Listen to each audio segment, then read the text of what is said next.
Saturday. Christmas comes early. Unbelievable! Welcome to this incredible scene. Bills. To the end zone! Chargers. It's a touchdown! An exclusive NFL game. That's fantastic! Live in primetime. Wow! Only on Peacock. With a Christmas gift to their fans. They're having some fun now. Bills versus Chargers. Saturday, 7:30 Eastern. Exclusively on Peacock. This episode is brought to you by Google Pixel, the official fan phone of the NBA and WNBA. The new Pixel 8 and Pixel 8 Pro are built different. How? Take the Audio Magic Eraser tool. It helps block out distracting crowd noise so your play-by-play commentary sounds crystal clear. The only phone engineered by Google brings out the audio you care about so your videos sound as crisp as they look. Learn more at googlestore.com/pixelnba. Audio Magic Eraser requires Google Photos app. May not work on all audio elements. This episode is brought to you by Seed. Seed's DSO1 is a 2-in-1 probiotic and prebiotic designed for whole body health. Formulated with 24 clinically and scientifically studied strains, DSO1 offers benefits in and beyond the gut. See why DSO1 is the probiotic recommended by top doctors and nutritionists. Go to seed.com/Spotify for 25% off Seed's DSO1 Daily Symbiotic. Apple Gift Card is a practical gift that unlocks a world of entertainment and fun. You can send it via email or give a physical card to your loved ones. Your friends and family can spend it on their favorite Apple services, including Apple subscriptions. Apple Gift Card can be used to buy all things Apple. Products, accessories, apps, games, movies, TV shows, iCloud Plus, and more. Visit apple.com for details and to send Apple Gift Cards to your friends and family this holiday season.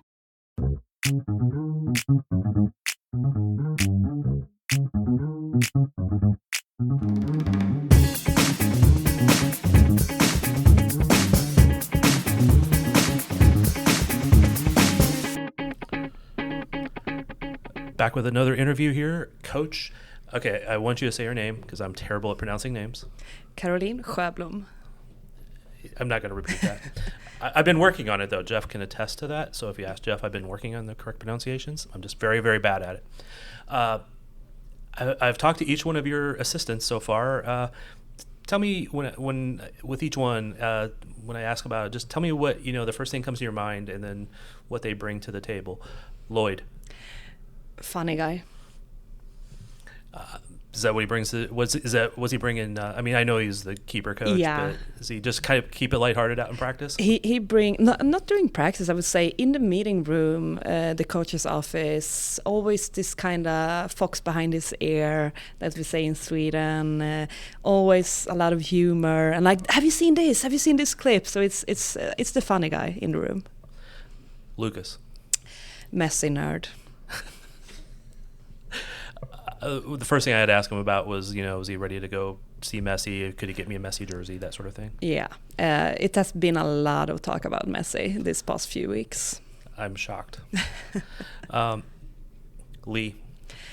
Nerd. Nerd? Yeah. Just general nerd? Yeah, he's a nerd and he is very good at soccer. So he's a nerd and he likes to stand around the tactics board, and I was very surprised because I thought he was more like a computer guy, but he's a nerd. It's interesting you're using nerd in that term, but no, it's cool. I've seen him play. He's been very technical. I've cursed him a few times when he was playing on opposite teams of what I wanted to win, but no, he's very talented.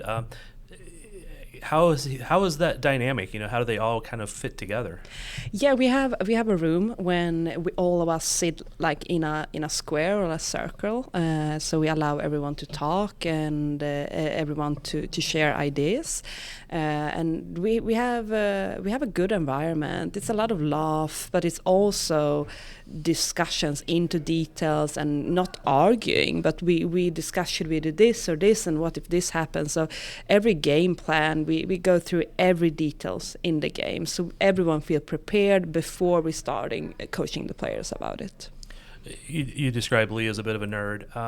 Are you a bit of a nerd when it comes to soccer tactics? Yeah, I am. And I have been so much deeper as a nerd, but I've also started to see like There's games every week, and you can't give the players too much, because if you give them too much, it can be too much to handle for them. So it's always this: how much can we give?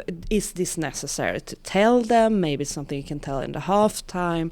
So for me, I'm more and more trying to go more to the leader than being the one that knows every detail about Houston. It's better that our analyst knows about it, even maybe better that Lucas and Lee knows about it, and I can rely on what information do we tell the players so they understand and feel secure about it. How is that journey going for you to be that leader? I mean, are you studying something, reading something, or like just kind of living it day by day? I would say the UEFA Pro course was such a key thing, because it's all about leadership, and also when you have bigger staff, you need to include more people, and we also have specialists. So for me, as a head coach, of course, I can watch Houston 7 times, but maybe I can watch them 2 times or 1.5, and maybe the latest game, and I can rely on my staff that they do all the details for me, because that's how I think a strong team, a staff is supposed to work. So I can focus on making all the players seen, or taking tough decision about a starting 11. So that's, I think it's just within the head coach role that I need to adapt to that more. I know from a previous job when I stepped into the management role, it was kind of hard to let go of doing that day by day thing. Has it been hard to like not do that, or has it been a little bit easier than maybe? I think one main thing with me is that I like to control things, but I also trust people. So that's my main characteristics, is that I trust people. So I want people to be in charge of their specialities or their expertise. So for me, I'm not trying to look over the shoulder and see if they're doing it perfect, or if I can come in and change something. I want to rely on them and trust them. So that's what I always telling myself. When did you know that you wanted to be a coach? I would say 1 year after I stopped playing, and I stopped playing kind of early. I think I was like 22 years old. Stopped in the pro environment kind of sudden. And then after a year or so, an old assistant coach to me said, you need to come to this academy. Like, it's one of the best team in Sweden. We tied against Atletico Madrid, against Barcelona, and I went there and saw a practice, and I held a practice, and I fell in love with it. And not about the soccer piece, it was more to lead a youth team and see players that maybe need a better role model than always have a man around or a dad around, how it has been in Sweden. So for me, it was more about the leadership that I fell in love with. Is that when you started working on your licensing? I think I started the year after. Yeah. How was that journey? Was it, what was like key things that you learned and that you could maybe tell other coaches to be better at? That it's 70% leadership and 30% tactics or soccer knowledge. Of course, you need to have the knowledge. You can't just stand there and don't know what you're talking about, but it's 70% leadership. I know a lot of times when I talk to coaches, I can ask them, like, was there a coach or two that stood out to you that, that you take things from? How is that for you? Yeah, for me, it's Pep Guardiola in the men's side, the way he developed the games and all these inverted fullbacks and inverted wingers and the way he developed the games out there. And then for leadership, it's Sarina Wichmann, the English head coach right now for the women's team, because she is a really good manager. She's not the best tactics coach, but she has good people around her and she relies on them, and she is a fantastic leader. I think a lot of people never realize how much that it does take people with different roles and different skills to come together. It's not, the head coach doesn't have to be the best at every single thing. And that's, I mean, that's what you've seen so far, obviously. Yeah, and we don't have time. It's only 24 hours in a day and night. And of course, I can stay up all the night and watch Houston, but I need to rely on my staff because they're specialists in it. And for me, it's teamwork, and it's becoming much funnier when it's teamwork as well. I know when you came here, you were going to be an assistant, and some things happened, and all of a sudden you're the head coach. how's that? I mean, I know you were a head coach previous to this, but obviously it was not, maybe you weren't prepared for it this time to happen quite so suddenly. How's that trip been for you since that's happened? My main goal when I came to this league was to be a head coach sooner or later, maybe not after 3-4 months. That was not according to the plan. I wanted to see and learn the culture, because I think it's important to know the culture of a league and know all the players in the league, but this needed to happen a little bit faster for me. I think I've adapted kind of quick into it, because I had a good staff around me and the players respected me a lot, and good leadership from the ownership and Cam Milliville as well, the general manager. They believed in me. So for me it was just like, okay, I have done this before, but we just need to adjust some stuff, and we didn't have a lot of players to choose from, because we had a lot of injuries back then as well. What was the biggest change for you being in this league? It was a different culture, different players, different styles. What was maybe the thing or two that was the hardest to adapt to? I needed to adapt and learn to how the players are on and off the field. So in Scandinavia, a typical pro player is kind of introvert. They are very, very focused all the time, and maybe too focused. Sometimes they're just inside of their nervousness. Here in this country, players talk about, I'm so nervous, and maybe they do a dance when they're doing that. Yeah. And I was like, oh, they are not focused. But then I suddenly started to see, this is just a different culture. You express yourself differently, and the locker room is much more louder, and it's more energy around the players. And I just needed to accept that it's different. Everyone doesn't need to sit down and have a mindfulness moment and be quiet in the locker room before a game. Players need to be themselves and the culture that they are used to be in. In Scandinavian teams, are they mostly all from that general region, where here you have players from all over the world?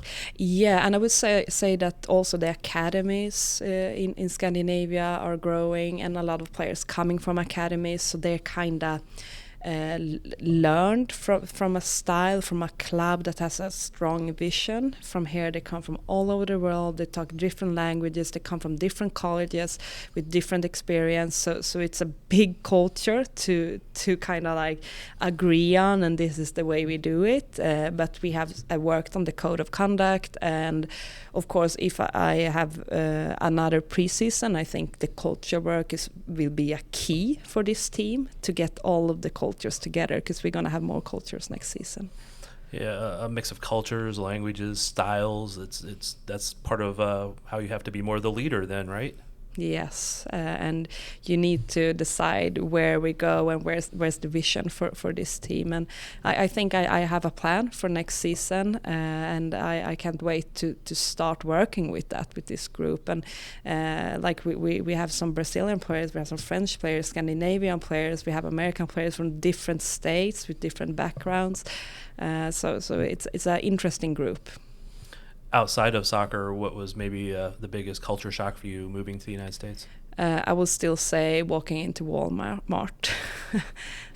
Oh my God, it's 50 meters of sliced cheese. And it's overwhelming. I could understand that. It's sometimes overwhelming for me going into those places. What do you miss the most? My family, of course, and sometimes just not to be overwhelmed when it's when I go to an event here or even go into the grocery store. It's kind of overwhelming sometimes. And where I'm from in Sweden, and I grew up in an island with 30,000 people, sometimes to use this calmness I can miss. That's I learned that you grew up on the island previously, and it caused an argument between a few people, because they were like, oh, she's a Swedish coach. I said, no, she's from Finland. And they said, no, she's a Swedish coach. I can tell by her name, because a guy I know is from Sweden. He's like, I can tell by your name. So it's an island with Swedish people that belongs to Finland? Yes, so the island has belonged to Sweden many years ago. Then something happened with the politics and the demilitarization that there's no one army can be there. So Finland got the island. But everyone speaks Swedish, and this culture is Swedish. We read Swedish. We talk Swedish. We read Finnish as a third language. I think we read English before we even read Finnish in school. And then I moved to Sweden when I was like 18 years old for playing professional. So I feel myself very Swedish because that's the culture I have. But my passport still says Finland. So you were rooting for Sweden in the World Cup? Yes, yeah. We'll talk to you about that. No, they played really well, so they need to be proud of themselves. It's always a U.S.-Sweden battle. A little better on Sweden side this time. So. Yeah. What did you enjoy about watching the World Cup other than how well or Sweden did?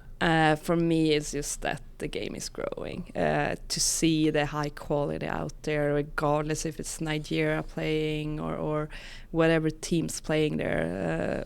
I also saw Argentina. They didn't do that well, but I'm like, wow, things is happening out there in the soccer world. So for me, it's more like the big game is growing, and I always strive for the men's and the women's game to become equal. I know it's gonna take time. We need investment in it, but the fans are out there. So for me, it was just like, wow, the big things is going on right now. I know we talked a little bit a while ago about some of the stuff can be overwhelming because you're not used to the grand size of everything. What do you do to relax? I like to go away to lakes, to just walk around lakes, to swim in lakes. I also like to do other stuff to try to meet people outside the work. So I play kickball, trying to learn that now. The league games were cancelled due to the heat the other weekend, so I play kickball. I was pretty good at that when I was young. Oh, yeah, then I can use some tips how to... I think I'm past that now, but... One of the guys on our site plays kickball also. Oh, so cool. I'll have to see if you're in the same league. Yeah, maybe. But being a soccer player, you should be at least very good at kicking the ball. Yeah, but I want to know where to kick it to make a home run. That's where everybody isn't. Yes. That was what I was good at, was placing it. Yeah. Not the long distance, but I was good at placing it. Okay. So that's interesting. Do you tried any other new sports? No, I go and watch. I watch baseball first time in my life. I want to go and watch basketball, especially the female league here. I would like the female college team. I would like to see. I'm planning to go and just watch more sports. Of course, I would like to see the Chiefs as well, and just like see the culture, the sports culture here, because this is a sport crazy city. Yeah, talk about overwhelming. Be at Arrowhead when the Chiefs are winning a game. That's that's pretty impressive. I'm waiting for soccer to continue to grow to be that level. Yeah. I've been pushing it ever since I was young. So yeah. We're working on that. What does the women's game need to do to continue to grow in the United States and around the world? I think that the college system always gonna be there, but we need different options for players that want to become pros maybe earlier than when they're 23 years old. So I think academies is one thing, but I also think different environments for young players, so maybe homeschooling, because that's where Europe is right now. Youth players are already pros when they are 16, 17 years old, and that's something US needs to do better. It's a big country, but I think academies is one solution. I know I've always thought that like a lot of countries, like everybody in the academy system will kind of play a similar style, but it's almost impossible to do that in the United States being so big. So that might be our strength, is actually playing a lot of different styles. Yeah. It will be so different, and I think it's up to every club to have different styles. Some plays more possession and some plays more transition. So that's why I think the pro teams should have academies as well. Cool. I know I was probably need to let you go because I don't want to keep you too long, and the heat's been driving all the schedules crazy, so I know you have a lot to do to get ready for the game this weekend. just one last dumb question. Is there anything I should have been smart enough to ask you? That's your free reign to say anything you want to, essentially. I don't know. I think you was spot on with the questions today. I just winged it, so. No, it was really good. Which is, I'm just impressed that you know that phrase, like winged it. So, or you at least figured it out. No, I appreciate the time, Coach. Good luck this weekend. Good luck for the rest of the season. And I appreciate the time. Yes, thank you. And we are out. Introducing Royal Caribbean's newest ship, Icon of the Seas, the ultimate family vacation. The ultimate 6 slides, 8 neighborhoods, 0 compromise vacation. The ultimate never done that, can't wait to do it vacation. The ultimate chillin' by a different pool every day of the week vacation. This is the Icon of Vacations. Icon of the Seas, arriving in 2024. Book today. Come seek the Royal Caribbean. Ships Registry, Bahamas. 'Tis the season to shine with H&M. Discover the holiday collection and find fashionable pieces for your wardrobe or for under the tree. Get inspired and dazzle with this year's glam. From tuxedo styles, bow detailed pieces, impressive prints, and more. From unforgettable looks to unforgettable gifts. With fashion finds to home decor, find it all at H&M. Treat your loved ones and yourself this season. Shop in-store or at hm.com. This episode is brought to you by State Farm. You might say all kinds of stuff when things go wrong, but these are the words you really need to remember. Like a good neighbor, State Farm is there. They've got options to fit your unique insurance needs, meaning you can talk to your agent to choose the coverage you need, have coverage options to protect the things you value most, file a claim right on the State Farm mobile app, and even reach a real person when you need to talk to someone. Like a good neighbor, State Farm is there. The holidays are a time to feel and create joy. And what could be more joyous than the look on her face as she unwraps a stunning new jewelry piece from Blue Nile? How about getting 50% off your purchase? Blue Nile offers premium quality, priced below traditional retail. Their online experts are available 24/7 to answer any questions and make sure you've picked the perfect gift. For a limited time, you can get 50% off at BlueNile.com. That's 50% off at BlueNile.com.